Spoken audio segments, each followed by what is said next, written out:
ഇന്ന് നിങ്ങളെ കാണിക്കുന്നത് ഒരു ട്രെയിൻ യാത്രയാണ്. ഈ ട്രെയിൻ യാത്ര എന്ന് പറയുന്നത് തൃശ്ശൂർ ജില്ലയിലെ പൂങ്കുന്നത്ത് നിന്ന് നമ്മുടെ ഗുരുവായൂരിലേക്ക് നടത്തിയ ഒരു ട്രെയിൻ യാത്രയാണ്. ആ ട്രെയിൻ യാത്രയിലെ രസകരമായ കാഴ്ചകളാണ് നിങ്ങളെ കാണിക്കുന്നത്. അത് ഞാനിങ്ങനെ പറഞ്ഞ് കാണുക എന്നുള്ളത് ശരിയല്ല. നിങ്ങൾ സത്യത്തിൽ ഈ വീഡിയോ ഇങ്ങനെ കണ്ടുകൊണ്ടിരിക്കുമ്പോഴാണ് നിങ്ങൾക്കതിൻ്റെ ആ ഒരു ഭംഗി ആസ്വദിക്കാൻ പറ്റുള്ളൂ.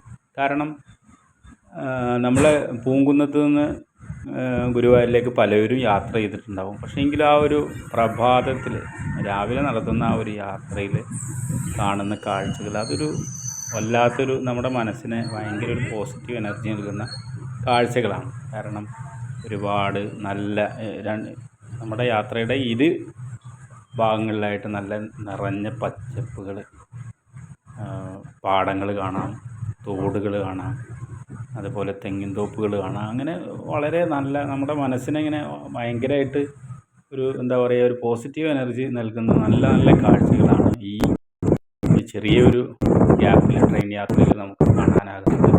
നിങ്ങൾ കാഴ്ചകൾ കാണുക. കൂടുതലായിട്ട് ഞാൻ വിശദീകരിക്കുന്നു.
നിങ്ങൾ മനോഹരമായ കാഴ്ചകളൊക്കെ കണ്ട് ഇപ്പോൾ ഗുരുവായൂർ റെയിൽവേ സ്റ്റേഷനിലേക്ക് ട്രെയിൻ അങ്ങനെ എത്തിയിരിക്കുകയാണ്.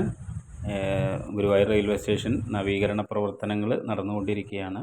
വളരെ മികച്ച രീതിയിലുള്ള നല്ല ഒരു അത്യാധുനിക സൗകര്യങ്ങളോടെയും അന്താരാഷ്ട്ര നിലവാരത്തിലുള്ള ഒരു നല്ലൊരു റെയിൽവേ സ്റ്റേഷനായിട്ട് അടുത്ത് തന്നെ നമ്മുടെ ഗുരുവായൂർ റെയിൽവേ സ്റ്റേഷൻ മാറും എന്നുള്ളത് നമുക്ക് പ്രതീക്ഷയോടെ തന്നെ കാത്തിരിക്കാം. അതിനുള്ള പ്രവർത്തനങ്ങൾ അവിടെ നടന്നുകൊണ്ടിരിക്കുന്നു. ആ കാഴ്ചകളൊക്കെയാണ് അവിടെ ഇപ്പോൾ നിലവിൽ നമുക്ക് കാണാനാകുന്നത്.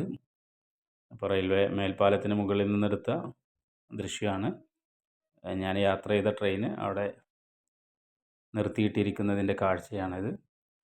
നമ്മുടെ ഇപ്പോൾ നമുക്കറിയാം, ഇപ്പോൾ നടന്നു പോകുമ്പോൾ തന്നെ അറിയാം, അവിടങ്ങളിൽ ഓരോ നവീകരണ പ്രവർത്തനങ്ങളുടെ ഓരോ ഘട്ടങ്ങളും വളരെ വേഗതയിൽ തന്നെ നടന്നുകൊണ്ടിരിക്കുന്നുണ്ട്. എന്തായാലും നല്ലൊരു മാതൃകാപരമായിട്ടുള്ള ഒരു റെയിൽവേ സ്റ്റേഷനായിട്ട് നമ്മുടെ ഗുരുവായൂർ റെയിൽവേ സ്റ്റേഷൻ മാറും എന്നതിൽ തർക്കമില്ല. നമുക്കൊക്കെ ഈ ഗുരുവായൂരിൽ നിന്ന് തിരുനാവായയിലേക്കൊരു റെയിൽവേ വേണമെന്നുള്ള ആവശ്യമായിട്ട് 1984